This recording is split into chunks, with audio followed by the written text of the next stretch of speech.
we're talking here, and Jordan asked me to record this one. I forgot that I was going to record it because normally people don't ask me to record it. Anyway, he's an ESTJ. I typed him as such, and then he confirmed that that's what he thought he was coming in, that he originally thought he was INTJ, or tested as INTJ. Talking with famous people. When did you come to the conclusion that you were not INTJ, and how did that go about? When I learned about the polar function and how INTJs have polar FE, I realized that people do not understand their polar function. I, on the other hand, understand FE quite well, and it's not confusing to me. So I think that right there was a pretty good sign. The second sign of it was when I attempted to study introverted intuition more. I had no idea what it was. What I thought was NI was either NE or SI.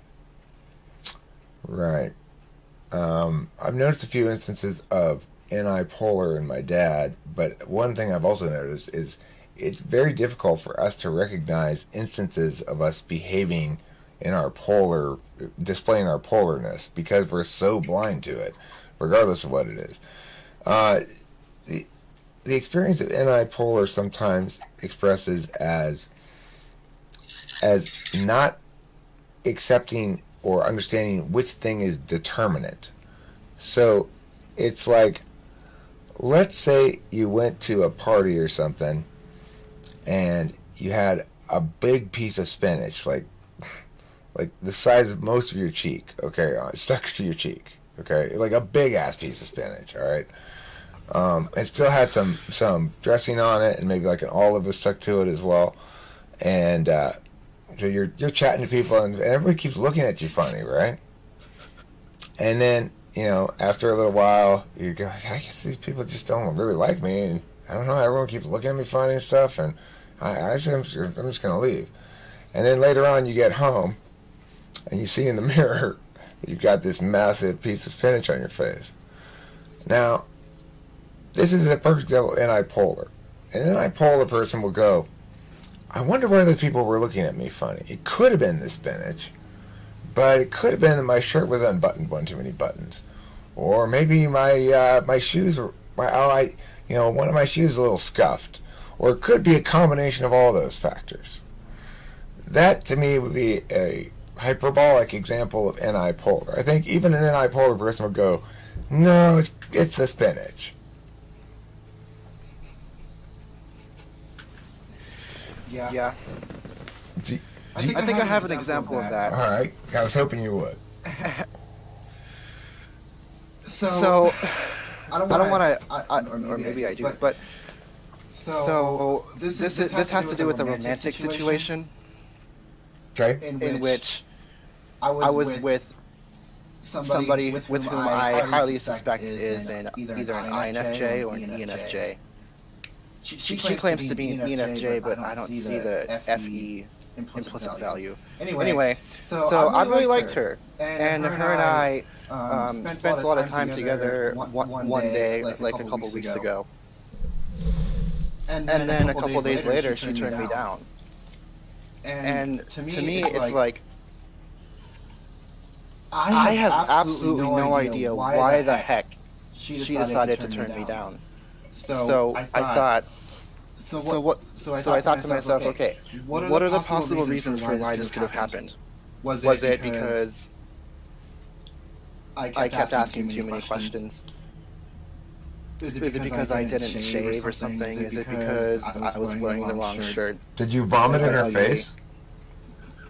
No. Oh, because that sometimes will be it. If you vomited in her face, sometimes that'll be a turnoff for women. Yeah, sometimes. Most times, you know. I just kept trying to think of reasons for why she could have possibly, not wanted to pursue it. Did she tell you? No, she didn't. She's just like, I'm not interested in a relationship, but I want to be friends, and then poof, end of discussion. Where I believe that, and I don't want to offend any NI users here, but Well, I'm not trying to talk badly about it, but I mean, Go right ahead. it's absolutely ridiculous how some people can somehow get this gut feeling and instinct of thinking you can't just like make gut decisions like that without actually knowing why. Because there has to be a reason for why you don't like someone. Oh, and okay, this person from before, a week ago, basically didn't really give me a chance.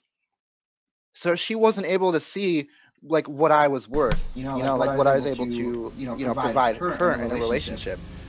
She didn't use your tool I, function. it's like she didn't. She didn't use your tool function at all as her tool function. That's the crazy thing, is she didn't say, "Hey, I know I need to have some experience here with this before I really know anything. Now I'm gonna know something pretty soon here because I'm gonna know her as a tool function, but I need experience to know it." Well, it's like NI users don't feel that way. They don't think they necessarily need experience. They can read you. But here's the problem with NI users is, especially the higher, like if it's 1 or 2, they kind of want you to stay in a certain box. They've got you in the box that they've got you in their head, and they want you to stay in that box.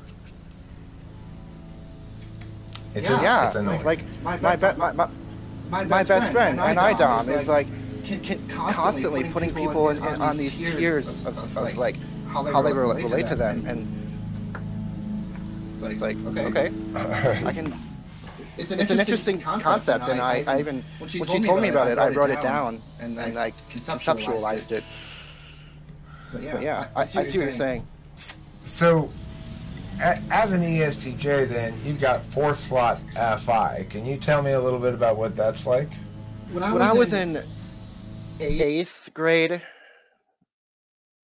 I transferred schools, and at about the 2nd month of school for me, I learned that one of my close friends from the other school that I went to committed suicide, supposedly because his girlfriend dumped him. Now, I was pretty close with this friend of mine. We were friends for about probably 3 years. Him and I would talk a lot at school. We would play on the playground. We used to set up these kickball tournaments. It was a fun time. We'd eat lunch together and whatnot. And when I learned that he had committed suicide, I thought, what the heck?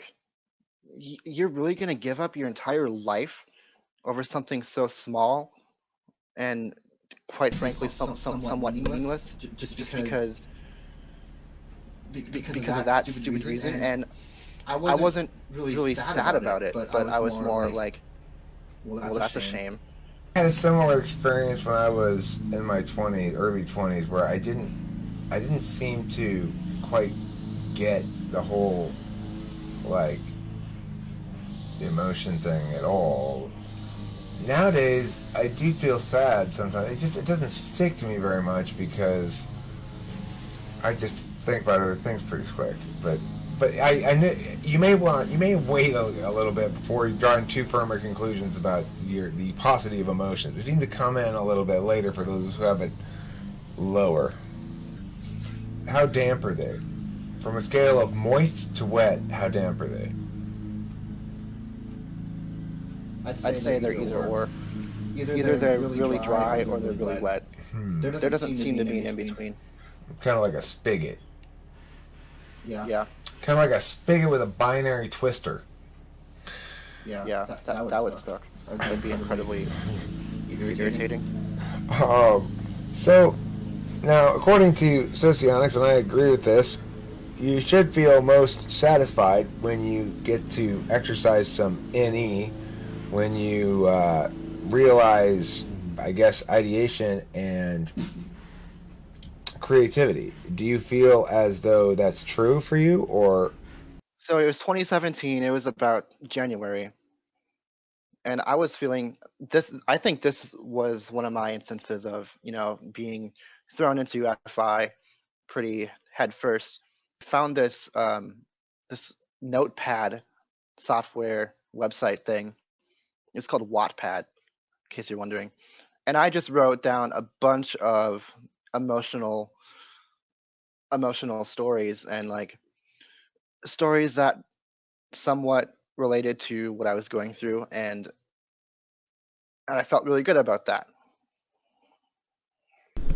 Right. It's called spewing your tender. Yeah. When you get backed up inside your tenderness colon, it calls for a thorough tender spewing. When I think about it, I think TI for me comes into play when I want to know whether or not something is logical or isn't. Really, for me, it's not about really digging too deep into the logical frame of it, rather what it is on a surface level, if that makes any sense at all. If you were to breed a snake with an eagle, would you have a sneagle or a gake? A sneagle, because it rolls off the tongue easier. Okay, that's good NI. That's some good polar NI there. Let's talk a little bit about the SE. I was noting, I think before we started recording, that you should have a quite comfortable relationship with your 6th slot, and in making that observation, I sort of noted to myself, you've really got to revisit what you're calling the 6th slot, because it seems to vary a lot, and it seems to be determined somewhat on aspect. So with your extroverted sensing, well, I described to you earlier my really, really shitty extroverted thinking. Do you feel like you're more comfortable with your extroverted sensing than I am with my extroverted thinking, based on what I said? I don't know. It might be. I think it might be more similar than you might think. You may not realize it, but looking through your Google Docs and looking through what you have accomplished and put down on paper is actually probably more organized and aesthetic than you think it is. So I think honestly you might have better TE than you think you do. I've got decent metaphysical TE. I've got decent TE when it comes to language stuff. Even that's kind of iffy though. Like, exciting tables and words about human personality is just a compilation of random tables. Mm-hmm. Because, you know, I know what I want to do as far as a book, but that means I gotta just follow through on the plan. And see, my 8th slot SE is instrumental to my extroverted intuition. And when it ceases to be instrumental to that, it's hard to follow through on shit. Now, but that's for me 8 and I'm talking about 8 and 1 and that combination. But my 6, my TE, when it comes to any kind of real world problem that doesn't have undo, it's not in a world of conditionality. When you can't just push Control Z, I have shit tons of problems because I rely on that conditionality to have my any do a workaround for good TE. I just tried different ways, and my SI is eventually I learned good ways. Do you usually follow through on your plans? Yeah. I do. And I think. Go ahead. I think that if I weren't to, then I wouldn't necessarily value my work that much. And when I look at other people who don't necessarily follow through on what they say they're going to do, I kind of look at them like with some air of losing respect for them, quite honestly, which I guess is kind of a cold thing to admit, but alas. Would you say you maybe value SE more than TI, or do you have a sense of how you value each of those and compare the two in terms of the respective value you afford them? I value TI more in a sense as for me it's like a party trick, if anything, because it's fun for me to ask people about the 3 prisoners and the hats, but I think I value SE more because I use it more, especially being as a musician. Yes, it's true that the physicality of playing music can be an expression of SE. It's interesting, though, it's the area where I always had the most difficulty, and it took me the longest time to get, is precise with the actual physical execution of it, because again, my SE was always trying to serve my NE, which meant learning to play more different ideas rather than learning how to play anything correctly. So obviously you've got it down pretty good if you're teaching drumline. You must be a pretty good drummer. I would say so. I did drum corps. Do you know what that is? Yeah, my friend Matt I did that drum stuff. And he's an amazing musician. He sounds like, he's kind of like, he's, I don't know, maybe mid-30s, but he sounds like a similar set of skills to you. He also did drum corps and taught drumline and teaches piano now and plays a bunch of instruments. He's like the best musician I know. Anyway, but go ahead. So I know what those things are. Do you know which groups Matt was involved with? He went to UC Berkeley. I think he still did it there, maybe. But I know he did it in he was in La Cañada High School, I think he went to. And then he went to UC Berkeley, and I think he taught it too for a while. I'm pretty sure he taught the drum line thing for a while. But now he teaches piano. Yeah, that activity is very thriving up there on the West Coast. I'm kind of jealous. I didn't start drumming until I was about in the 10th grade. So that was 2011, 2012. Give or take 6+ years ago. And when I started, I wasn't good at all. But I saw what I wanted to be. And I knew that I wanted to go on to do the best group that I possibly could do, and so I worked really hard at it. I started practicing the fundamentals, and I got really good, technique-wise, like knowing what I'm supposed to do with my hands, and then just learning a bunch of different licks and stuff like that. So through experience of doing that, I got better. And the way I looked at it then is probably the same way that I look at it now, and especially it's the way I teach. But when you're playing an instrument such as guitar, piano, drums, whatever it may be, you have a metaphysical toolbox. Okay, and so what you're putting into this toolbox is going to be different skills, such as technique building, scales, different strumming patterns, different things like that. So when you get good at those skills, and then you're faced with a piece of literature that contains these skills, you can then dig into the metaphysical toolbox and apply it, because you know how to do that and achieve that. It's interesting. It's odd because I have another ESTJ friend who's also a musician. Not the one I was talking about before was an INTP, but the ESTJ friend I know, he knows a lot of scales. He knows, what key he's playing and stuff like that.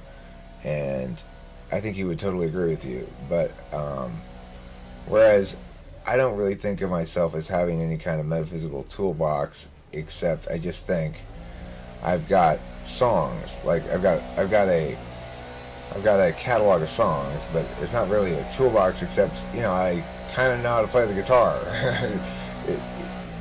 It's not. I don't know any scales. I never learned any scales. I never really learned.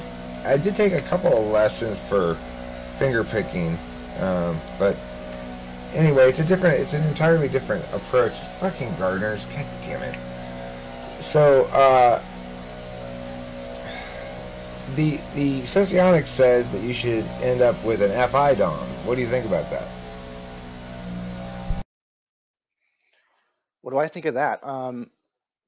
That would be interesting, because I have a really close friend who is an INFP, and I used to be really close with someone else who was an INFP, and her and I were kind of getting close romantically. So the way things went with this INFP was, it started out really good, and it started out very there were new things, and I was enjoying this. I was enjoying who she was, and her and I really connected pretty well. But then as time went on, I started to notice that she was,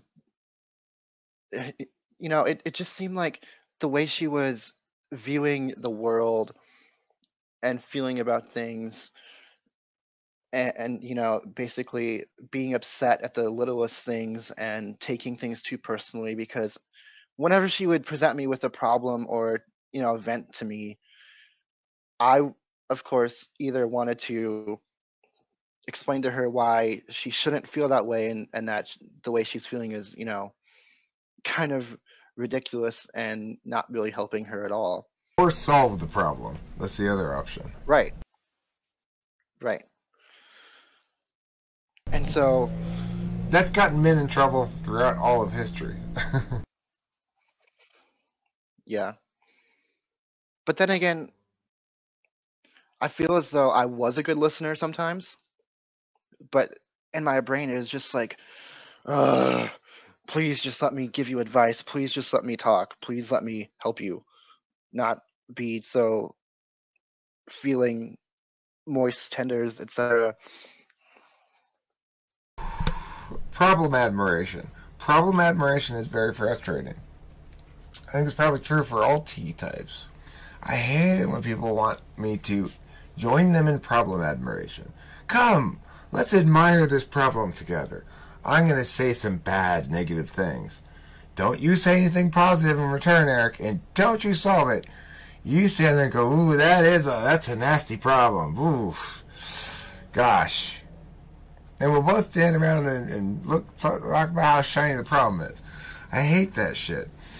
But, it's just women in general, I think. And I mean, not all of them, but a lot of them are like that, it seems like. I don't know, maybe it's the X chromosome thing. So according to socionics, I should be with my dual INFP. What about ISFP? Well, ISFPs are great. My relationship with ISFPs is I like them, but we don't really have anything to talk about. I see them as good, like friends with benefits types of people for my type, for ENTP. But you would probably find a lot more in common with them. I mean, you're pretty comfortable with your SE. They got that as a tool function.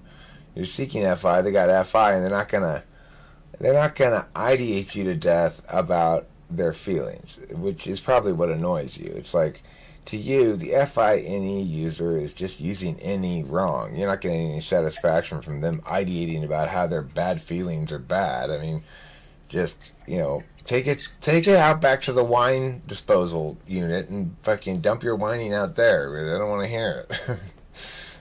But ISFPs are much less whiny and much. I mean, the thing is, you got to get the right INFP. They're not all whiny.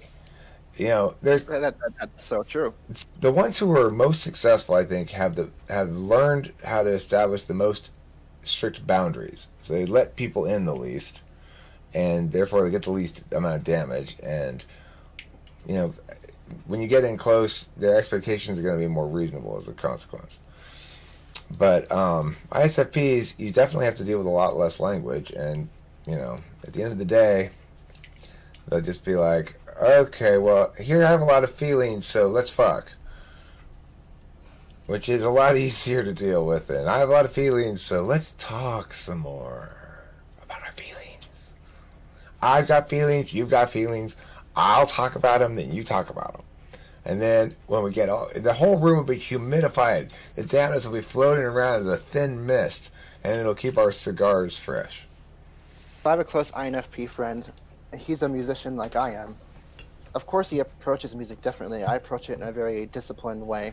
Like, for me, it's a way of improving your own self, but he sees it as art. And it's like, oh, it sounds so pretty, and I enjoy this, and whatnot. But he's a very irresponsible person when it comes to, like, schoolwork and doing homework and things like that. I'm always printing off extra note sheets just because I know that he's not gonna print them off, so I'll show up to class. It's like, hey, you got the note sheet? He's like, no, I don't have it. So I pull it out and give it to him.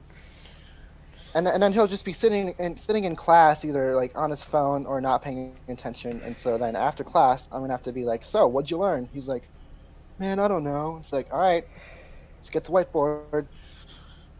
And I basically reteach him the stuff we learned in class. But my question is, as his dual, is he appreciating that, or should I just stop doing that because it's pissing him off? He should appreciate it because you're giving him the TE. You're doing the TE for him. Now, presumably, you're kind of doing the SE for him too, which is critical for INFPs. INFPs have polar SE. So that's the answer to the question of why he doesn't do his own shit, is because they don't get what it means to actually do shit, you know? Like to go, okay, alright, time to just get up and start putting a handle on shit because time's a ticking. You know, they got no sense of that. Neither the INTPs, but they seem a little bit more dewy than do INFPs in general. About some things, anyway. Yeah. I mean, he's really good at driving. He seems to be aware of, like, that kind of thing with SE, but maybe it's unrelated. Well, he should be really good at, like, bonding. Like, bro. Mm-hmm. But bro. Yeah. It's a lot of that, probably. If you get an INFP chick and she loves you, though, I'll tell you, it's when INFP chicks look at you with their greedy kind of FI love, it's quite debilitating. It's like being punched in the stomach or something. But I don't know if you experienced it like that. Love is strange for me. I really like when I'm chasing after someone and they end up hitting me and it feels really hard. Basically, that punch in the stomach feeling that you just explained.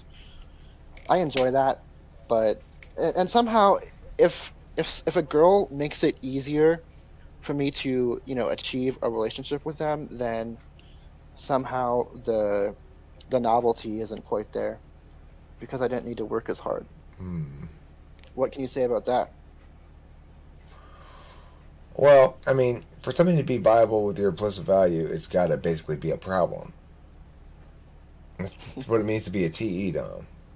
If something's not a problem, you're not interested in it. Yeah. I mean, I guess that's what it would mean to be a TE Dom, or at least it would allow you to interface with it in a non-social systems, external systems kind of way, you know, systems logic kind of way. I mean, that's the other thing about TE is, whereas TI is the logic of communication, TE is the ability to know, understand, and figure out all the other logics of the world as you come upon them one at a time. Different things have different logics, you know, like a table has its own logic. These legs are all screwed in like this way, and instead of some other table that has its own logic to it. Things are made differently, you know, and if you're going to try to work on something like that, then you have to be able to see, okay, what I did that last table doesn't apply here because this table's done totally. Whoever made this table took a totally different approach to connecting the legs. What about my seeming attraction to INFJs? Is that because I'm, in a sense, seeking NI? They're an odd type for you because they got no functions in common, right? I don't know what. I mean, the thing is, INFJs are good at the FE. So the thing is, everybody is to some extent susceptible to that. INFJs are going to naturally be well liked by people because INFJs are going to prioritize making sure people like them. And, you know, you can respond to that in a couple of different possible ways. Like an ISFJ who's got the same kind of interface function will respond to that with a lot more distrust. Being blind to NI kind of means for you not knowing what to do with their truths, but, you know, it's like you're actually being thrown baseballs, basketballs, tennis balls, golf balls, but all you think are, hey, something, things to juggle. And you don't really distinguish between them. So, it's, but the FE is going to work on anybody. They're good at what they do. Yeah. But I don't think you're meant to be with one. Interesting. I don't either, quite honestly. Although it just seems like a good idea. But I guess that's polar NI, focusing on what is ideal rather than the truth. Well, right? Well, think about how you talked about your sort of emotional attachment to taking the thing seriously and being prepared and showing up with your shit ready to go. And, well, it's like what you're saying there is this is an FI thing, people. This is not a TI thing. You have to do the TE, sure, but it's because it matters because of FI reasons.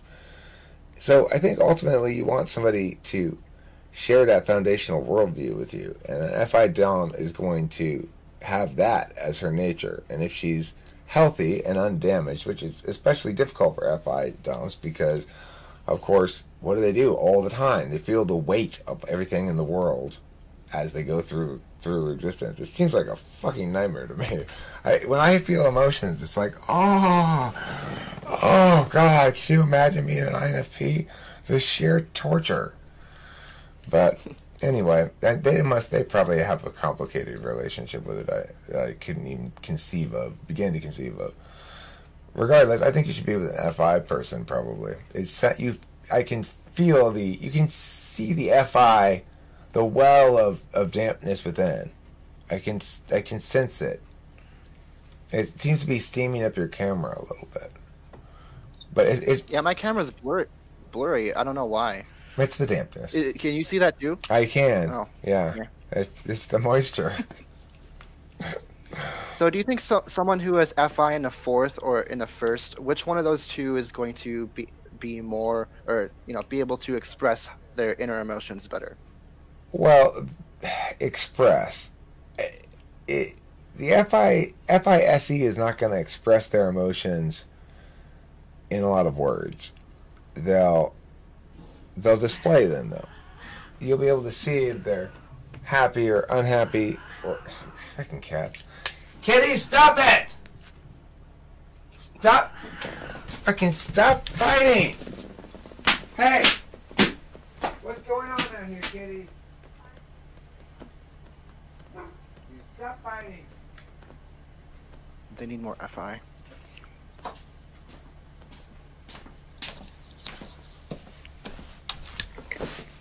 Sorry, the kitties were fighting. Happens. Yeah. Well, there's this new boy cat around. He keeps wanting to try to hump Pee-Pee, but Pee-Pee's fixed. She doesn't want to hump, and he doesn't seem to quite get that. He's like young, he never took sex ed class in kiddie school, I guess. So, anyway, what were we talking about before the kitties started fighting? Oh, about how FISE is. Oh, right. Isn't really, yeah. Expressiveness. So in that regard, I think you probably remembering that any kind of verbalization about feelings is ultimately going to be co-opted by FE. In other words, it will become a display of social import and not representative of the actual feeling, because experiences can't really be represented in that fashion with inferred feeling. So I would say it's a kind of a toss-up, but INFP presumably would be the best at communicating about their feelings based on the function stack.